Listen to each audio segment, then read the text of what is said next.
Khalil speaks. Oh, yeah.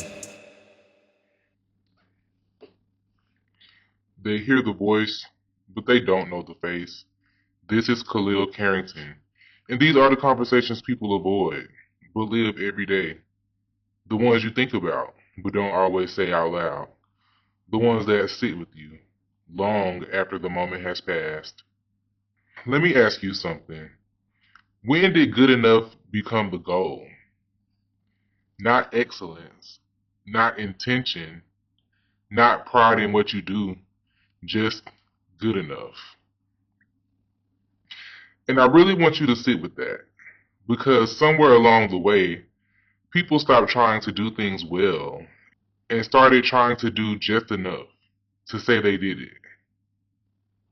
I've been noticing this pattern more and more. People aren't just trying to do things right anymore. They're trying to get things over with. There's no real pride in the work, no attention to detail, no thought behind how things come together, just completion. And the part that stands out to me the most is people don't even question it. They don't step back and ask, could this be better? They just accept it as finished. And over time, that mindset becomes normal. I remember being in a situation where I had to work with someone on a project. And from the very beginning, I could tell we were not operating from the same place. I'm thinking about the details, how everything connects, how it's going to be received, what it represents. I'm trying to make sure that whatever we put out actually reflects something intentional. And they're just trying to finish it. That's it. No deeper thought, no real care about the outcome, just getting it done. Every time I brought something up, something small that could be made better, the response was always the same energy. It's fine. That's good enough. Nobody's going to notice that. And that mindset told me everything I needed to know about that person. Because it's not about whether people notice, it's about whether you care enough to do it the right way. And if I'm being honest, being in that kind of environment made me take a step back from people altogether for a while. Not because I don't value collaboration, but because it's frustrating being someone who gives their best, surrounded by people who are comfortable being lackluster. It drains you because now you're not just focused on doing your part well, you're also carrying the weight of everything that's not being done well around you. And what makes it even more complicated is it's both flattering and frustrating at the same time because you become the person people can call on when they want something done right. You become the go-to. And at first, that feels good. It feels like recognition, like your effort is being seen. But then you start noticing something. You look around and realize the people around you have the same resources, sometimes even more than you do. And they're just choosing not to do more. That's when it shifts.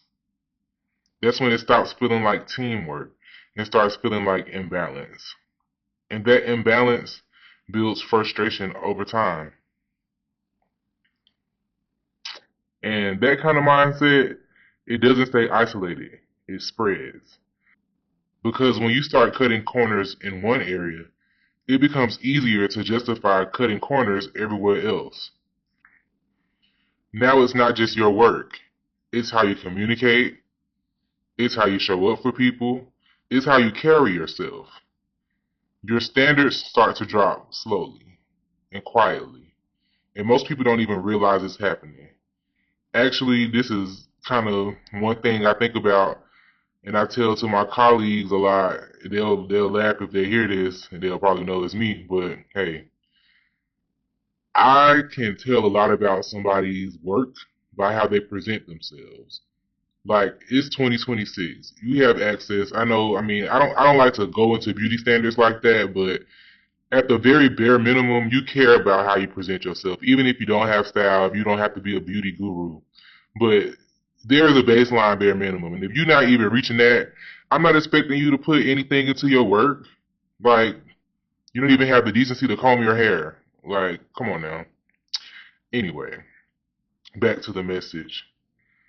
Good enough is not the standard. It's a shortcut. And shortcuts always show up later. They show up in the results. They show up in how things feel. They show up in how people experience you. You can't shortcut intention without it being obvious at some point. And I'll be honest, this is something that really does bother me because I know the difference between doing something just to get it done and doing something with intention. And I also know my baseline is higher than most people's. I'm aware of that. Not because I'm trying to be perfect, but because I care about what I put my name on. I care about how things feel, how they come together, what they represent.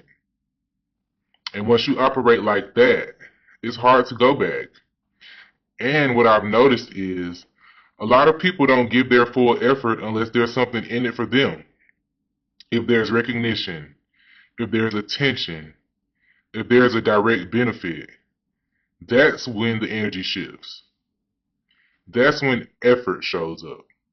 But when it doesn't benefit them, when nobody is watching, when there's nothing to gain, that's when you see the real standard.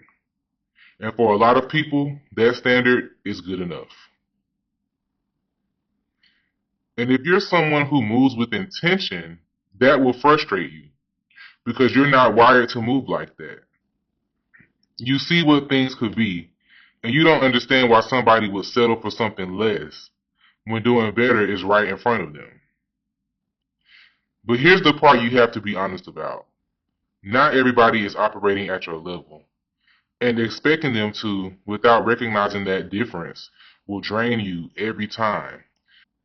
Because now you're holding people to a standard they never set for themselves. So now the question becomes, are you frustrated because people aren't doing enough? Or are you frustrated because you're expecting more from people who have already shown you their standard? Perhaps by how they don't comb their hair.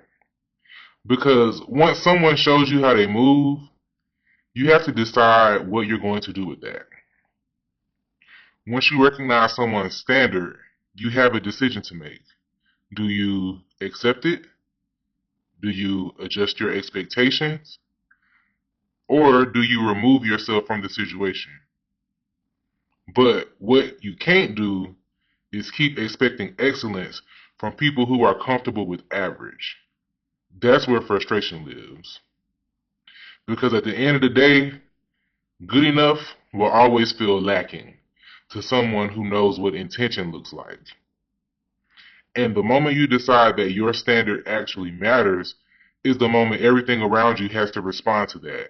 It either rises or it falls. This is Khalil Karrington, and this is Real Talk. See you, or you'll hear me, on the next episode of The K-Files. Thank you for listening. Thank you for watching if you're on YouTube. Please like, comment, and subscribe. Turn on your post notifications. This is just season 1. Season 2 will be a lot more juicy, so just keep riding with me on this experience. And as usual, if you have any questions, comments, or concerns, hit me up. You want me to tell a story? You got a question? Hit me in my DM at Khalil Karrington on everything. Khalil speaks.